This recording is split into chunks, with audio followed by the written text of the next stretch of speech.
Mheshimiwa Rais alikuja hapa wakati anazindua soko hili, alitoa maelekezo kwetu sisi watendaji kazi, lakini pia alitoa maelekezo kwa jumuiya nzima ya wafanyabiashara.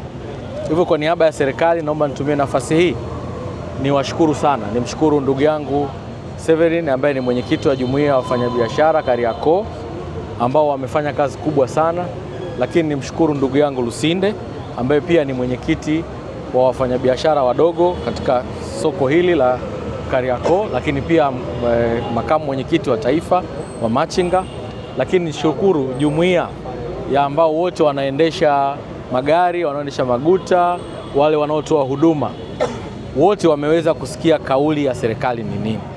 Lakini kipekee nishukuru jeshi la polisi chini ya kamanda RPC, kamanda Murilo, lakini na OCD wetu wa kituo hiki cha Kariakoo.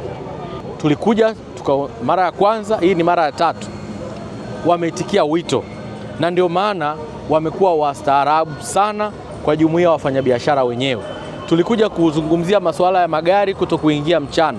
Leo hii tumepita, tumeshuhudia magari yanaingia, tumeona masemi yanaingia, tumeona hata kontena za 40 feet zinaingia humu kwa ajili ya kushusha mizigo.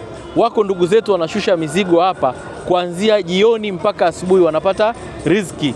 Wako ndugu zetu wanafunga mizigo kuanzia jioni mpaka wanapata riziki. Hivyo kila Mtanzania ambaye yuko hapa Kariakoo anapata riziki. Na watu wa Tanzania ambao wako hapa katika eneo hili la Kariakoo si chini ya watu 60,000, watu 40,000, kati ya watu 50,000 mpaka 60,000 ambao wanakuja kila siku hapa kwenye soko la Kariakoo kutafuta riziki. Hivyo sisi kama serikali tuna wajibu wa kutengeneza mazingira uwezeshi wa kila mmoja kupata riziki, na Mheshimiwa Rais alituagiza kuhakikisha kwamba tunajenga mazingira uwezeshi kupata riziki. Sisi wenyewe serikali hatuwezi kama wadau wa Kariakoo hawajashirikiana na serikali. Hivyo nawapongeza sana wadau wote. Ni kuombe kakaangu Severin kwenye jumuiya ya wafanyabiashara katupelekee shukrani. Wengi tumeona wameacha kuweka mizigo barabarani, wameanza kuweka mizigo mbele. Nyote ni mashahidi. Lakini pia machinga katika maeneo mengi wameanza kutoa barabara, ndio maana mmekuta barabara nyingi zimekuwa nyeupe. Na bado tunaendelea kuhakikisha tunatoa elimu, lakini pia wale wanaokaidi tunaendelea kuchukua hatua kali wanaokaidi, kwa sababu tunatumia nguvu kubwa kutoa elimu. Lakini katika mazingira ya kileo wako wengine ambao wanapenda kukaidi. Yule yeyote anayekaidi tutamchukulia hatua kali. Lakini kwenye barabara za msingi tumesema hizo haziwezi kufanya biashara.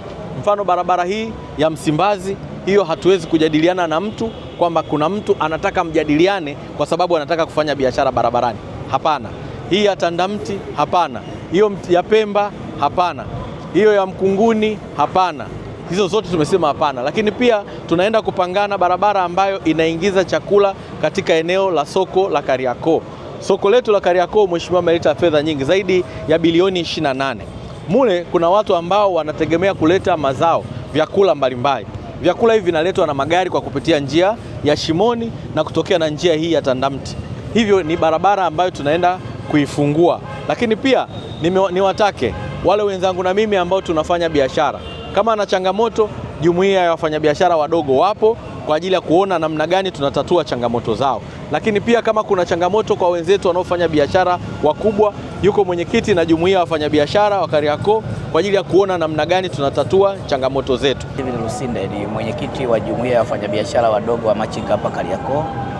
Kama unavyoona ushirikishwaji ni mkubwa kwenye jambo hili. Tuko na viongozi wetu hapa, tuko na mkuu wetu wa wilaya, tuko na mkurugenzi, tuko na meneja mkuu wa shirika la masoko. Tupo wote tunapitia kuziona changamoto.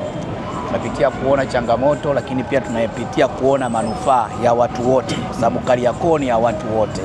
Sisi wafanyabiashara wadogo, wakubwa, hata na wao viongozi pia Kariakoo ni ya kwao. Na ndio maana usiku huu baada ya majukumu yao ya kutwa nzima kwenda kupumzika, tuko nao katika soko letu la Kariakoo kuhakikisha kwamba kama zipo changamoto wazione wenyewe kwa macho yao, lakini kama kuna faida pia waone wenyewe kwa macho yao. Kwa hiyo sisi tunaendelea kuwashukuru viongozi wetu kuanzia juu, ngazi ya juu, Mheshimiwa Rais, mkuu wetu wa mkoa, lakini na viongozi wetu wa wilaya, ambao viongozi wetu hawa wa wilaya ndio tunaokunywa nao chai kila siku, ndio tunaoshinda nao hapa Kariakoo na maeneo mengine kila siku.